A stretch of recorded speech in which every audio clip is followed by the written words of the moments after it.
Hello friends, how are you today? I'm Mohsin, the presenter BDEnglish.com online teaching help center. Today I'm coming back with a new lesson. Today's my topic is boys. আমার পূর্বের ক্লাসে আমি boys নিয়ে আলোচনা করেছিলাম, সেখানে টেন্সের বয়েজগুলো দেখিয়েছিলাম। আজকে আমি সেন্টেন্সের বয়েজ নিয়ে আলোচনা করব। According to meaning there are 5 kinds of sentence. 5 প্রকার সেন্টেন্সের ভিতরে সবার ভয়েস চেঞ্জ হয় না। ভয়েস চেঞ্জ হয় 3 প্রকার সেন্টেন্সের। সেটা হচ্ছে কি অ্যাসার্টিভ, ইম্পারেটিভ এবং ইন্টারোগেটিভ। এই 3 প্রকার সেন্টেন্সের ভয়েস চেঞ্জ হয়। বাকি 2 প্রকার এক্সক্লেমেটরি আর হচ্ছে অবজেক্টিভ, এই 2 প্রকার সেন্টেন্সের ভয়েস চেঞ্জ হয় না। তাহলে এখন আমি ইম্পারেটিভ সেন্টেন্সের ভয়েস চেঞ্জ নিয়ে আলোচনা করব। ইম্পারেটিভ সেন্টেন্স,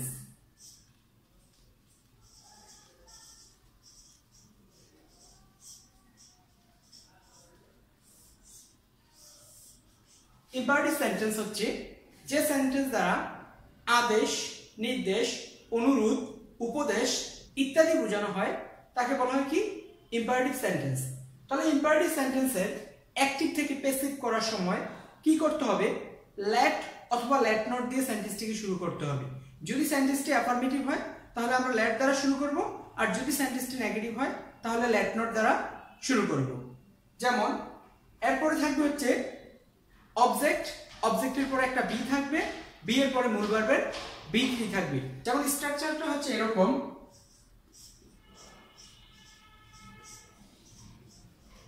স্ট্রাকচার প্রথমে থাকবে লেট অথবা লেট নট, এরপর থাকবে একটা অবজেক্ট, অবজেক্টের পরে একটা বি, বি এর পরে মূল ভার্বের বি3। তাহলে আমরা এখানে স্ট্রাকচারটা পেয়ে গেলাম লেট অথবা লেট নট, এরপর থাকবে অবজেক্ট, অবজেক্টের পরে বি, বি এর পরে মূল ভার্বের বি3। যদি সেন্টেন্সটা হয় অ্যাফার্মেটিভ তাহলে আমরা ব্যবহার করব লেট, আর যদি নেগেটিভ হয় তাহলে ব্যবহার করব লেট নট। এরপর মূল সেন্টেন্সের অবজেক্ট, অবজেক্টের পরে একটা বি বসবে, বি এর পরে মূল ভার্বের বি3 বসবে। যেমন কতগুলো एग्जांपल দেখে নেওয়া যাক। Active, open the door, open the door. এটা প্যাসিভে কি হবে?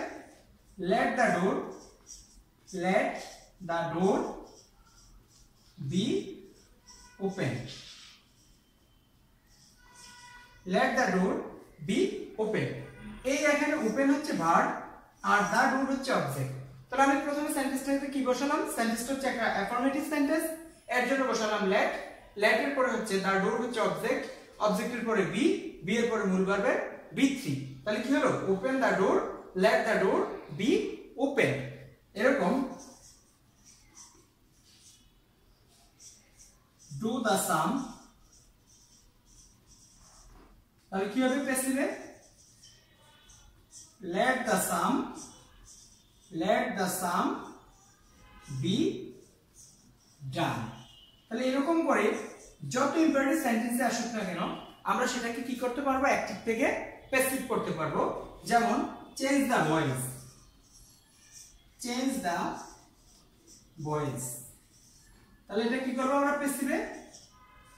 let the voice, let the voice be changed, let the voice be changed। তো এই পেলাম আমরা হচ্ছে অ্যাফার্মেটিভ যুক্ত যে সেন্টেন্সগুলো, যেগুলোতে আমরা শুধু let বসিয়েছি। যদি এরকম সেন্টেন্স হয় তাহলে সেখানে কি হবে? যদি নেগেটিভ সেন্টেন্স হয় তাহলে আমরা let not বসাবো। এরপর হচ্ছে active, do the work,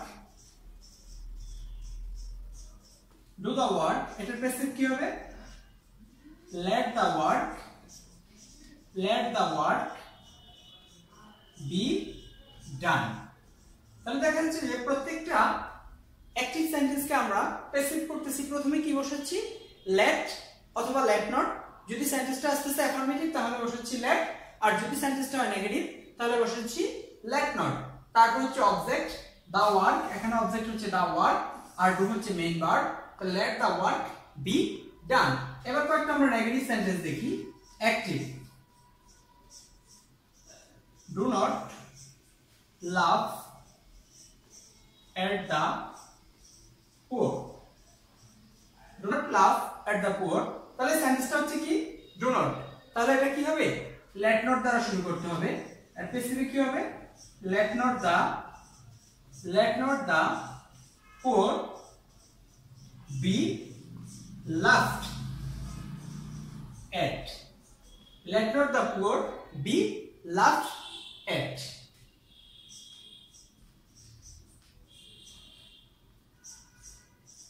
Do not run in the sun.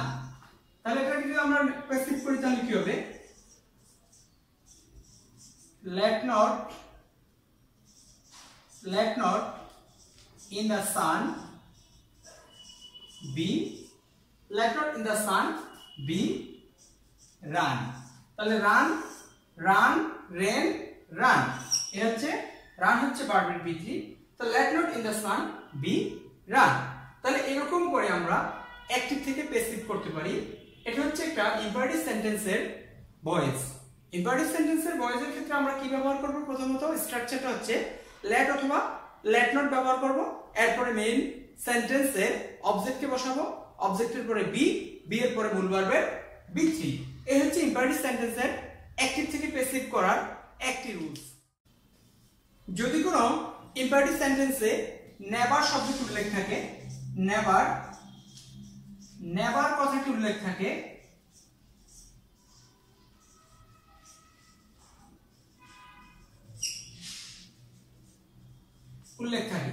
যদি কোনো ইম্পারেটিভ সেন্টেন্সে নেভার কথাটি উল্লেখ থাকে তাহলে আমরা অ্যাক্টিভ থেকে প্যাসিভ করার ক্ষেত্রে লেট নেভার শব্দটি ব্যবহার করব। যেমন অ্যাক্টিভ নেভার টেল আ লাই, তাহলে এটা প্যাসিভ কি হবে let never a lie be told. let never a lie be told এ হচ্ছে একটি রুলস। যদি সেখানে নেভার উল্লেখ থাকে তাহলে তার পরিবর্তে আমরা let never বসিয়ে অ্যাক্টিভ থেকে কি করতে পারি প্যাসিভ করতে পারি। তাহলে এই গেল আমাদের নেভারের রুল। আর যদি কোনো ইম্পারেটিভ সেন্টেন্সের প্রথমে অথবা শেষে কোথাও যদি কোনো অ্যাডভার্ব উল্লেখ থাকে তাহলে সেটা অ্যাক্টিভ থেকে প্যাসিভ করার সময় সেটা সবার পিছনে রেখে দিতে হবে। যেমন active always speak the truth। তাহলে এটা কি করব আমরা, এই যে অলওয়েজ শব্দটা এটা হচ্ছে একটা কি অ্যাডভার্ব। যদি কোনো ইম্পারেটিভ সেন্টেন্সে প্রথমে অথবা শেষে কোনো অ্যাডভার্ব উল্লেখ থাকে তাহলে সেটা অ্যাক্টিভ থেকে প্যাসিভ করার সময় সেই অ্যাডভার্বটিকে সবার পিছনে রেখে দিতে হবে। অলওয়েজ স্পিক দ্য ট্রুথ, তাহলে এটা প্যাসিভে কি হবে, এটা প্যাসিভে হবে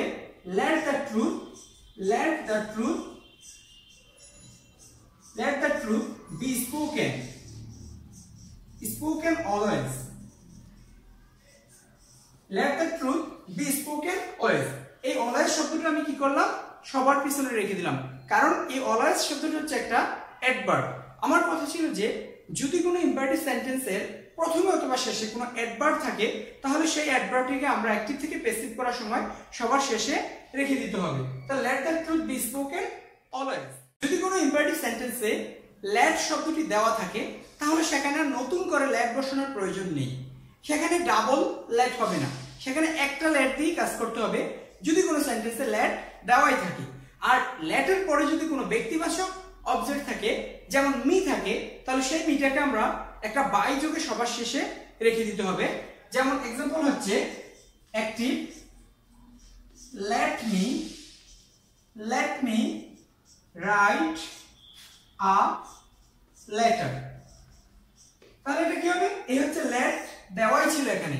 আর আগের যে সেন্টেন্সগুলো আমরা করেছি সেখানে কি ছিল না let ছিল না, অ্যাফার্মেটিভ এবং নেগেটিভের ক্ষেত্রে let অথবা let not ব্যবহার করতাম, আর ইম্পারেটিভ সেন্টেন্সে এভাবে let যোগ করতে হয়। আর এই ইম্পারেটিভ সেন্টেন্সে let দেওয়া থাকলে যদি let যুক্ত কোনো ইম্পারেটিভ সেন্টেন্স হয় সেটার অ্যাক্টিভ থেকে প্যাসিভ করার সময় পুনরায় আবার let বসাতে হবে না।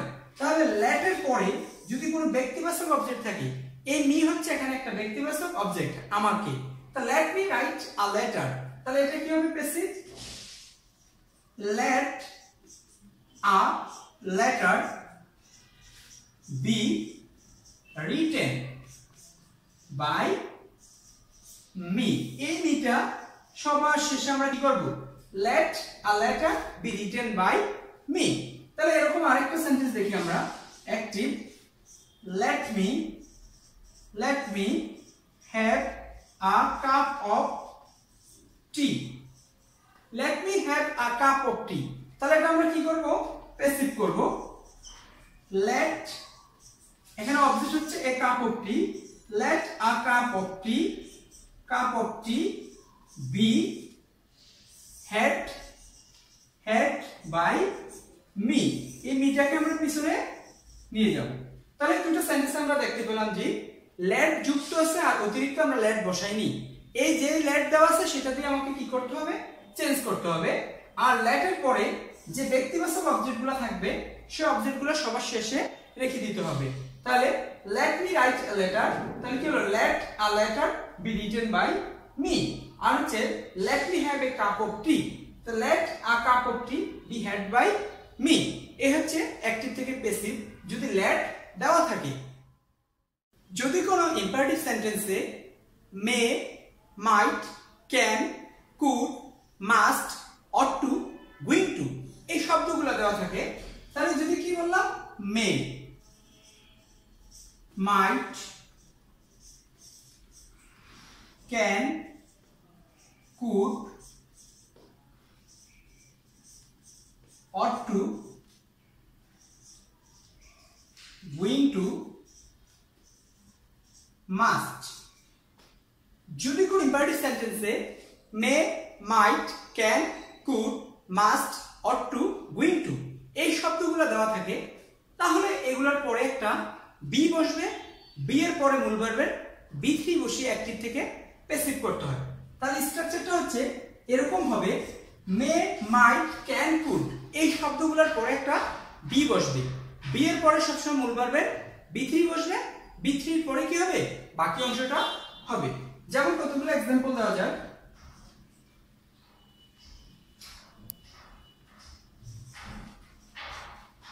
Active, you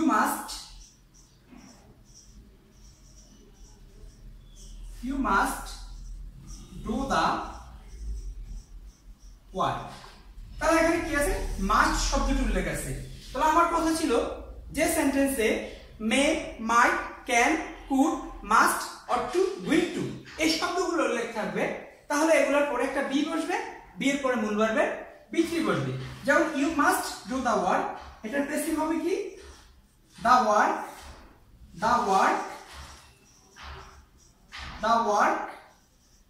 must be done by you. The work must be done by you, তাহলে মাস্টের পরে একটা কি বসছে, বি, বি এর পরে মূল ভার্বের কি বসলো, বি3, বি3 এর পরে বাই যোগে একটা কি অবজেক্টটাকে অবজেক্ট করে দিলাম, the work must be done by you. এরপর দেখো active, we ought to love our parents। we ought to love our parents, তাহলে এখানে অবজেক্ট হচ্ছে কি, our parents, প্যাসিভ, তাহলে our parents ought to be loved by us। our parents ought to be loved by us। এরপরে active, they are going to open a bank। they are going to open a bank, তাহলে কি হবে, এটা passive হবে, a bank is going to be opened by them। a bank is going to be opened by them। তাহলে এভাবে আমরা কি করতে পারি, যদি এরকম থাকে, you may help me, তাহলে কি হবে, I may be helped by you। এরকম করে আমরা may, might, can, could, ought to going to, must, এই শব্দগুলো যখন থাকবে তখন আমরা কি করব, এগুলোর পরে একটা বি বসাবো, বি এর পরে মূল ভার্বের বি3 আসবে, মূল ভার্বের কি বি3 বসবে, বি3 এর পরে আমরা একটা প্রিপজিশন যোগে কি করব, সাবজেক্টটাকে অবজেক্ট করে দিব। এই হচ্ছে কি মে, might, can, could modal auxiliary যুক্ত ইম্পারেটিভ সেন্টেন্সের অ্যাক্টিভ থেকে প্যাসিভ করার নিয়ম। যদি কোনো ইম্পারেটিভ সেন্টেন্সে প্লিজ কথাটি উল্লেখ থাকে তাহলে আমরা প্লিজ এর পরিবর্তে ইউ আর রিকোয়েস্টেড টু বসিয়ে অ্যাক্টিভ থেকে প্যাসিভ করব। যেমন প্লিজ, প্লিজ থাকলে কি হবে, ইউ আর রিকোয়েস্টেড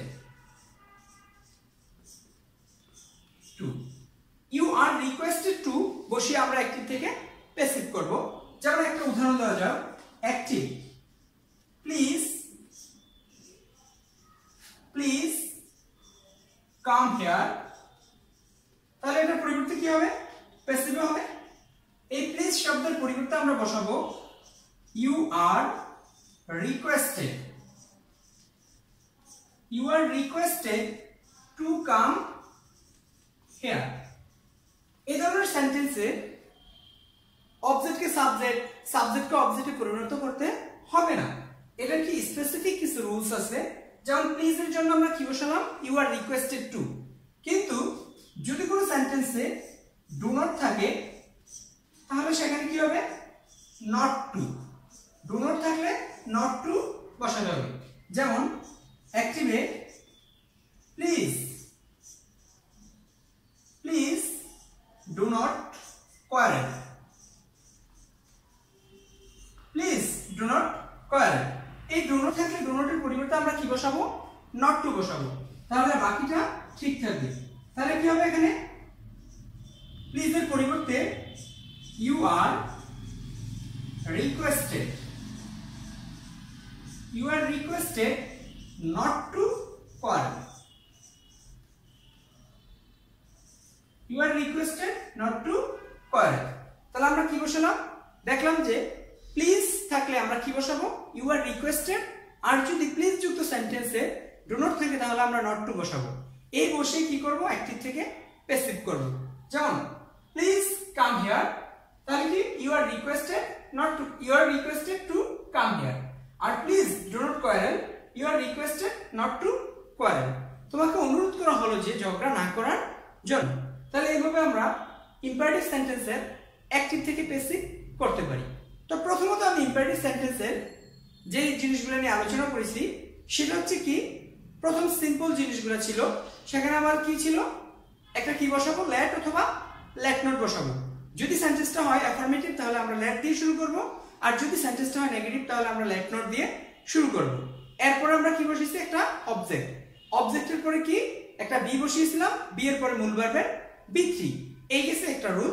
এরপরে আমরা করেছিলাম যদি কোনো ইম্পারেটিভ সেন্টেন্সে নেভার শব্দটি উল্লেখ থাকে তাহলে নেভারের পরিবর্তে আমরা লেট নেভার বসিয়ে অ্যাক্টিভ থেকে প্যাসিভ করেছিলাম। এর পরের রুলসটা ছিল যদি কোনো ইম্পারেটিভ সেন্টেন্সে কোনো অ্যাডভার্ব থাকে সেটা ইম্পারেটিভ সেন্টেন্সের প্রথমে অথবা যদি শেষে থাকে তাহলে আমরা সেটা অ্যাক্টিভ থেকে প্যাসিভ করার সময় কি করছি, সেটা সবার পিছনে রেখে দিছি, অলওয়েজ স্পিক দ্য ট্রুথ। তাহলে let the truth B spoken always, এই অলওয়েজ শব্দটা আমরা সবার পিছনে রেখে দিয়েছিলাম।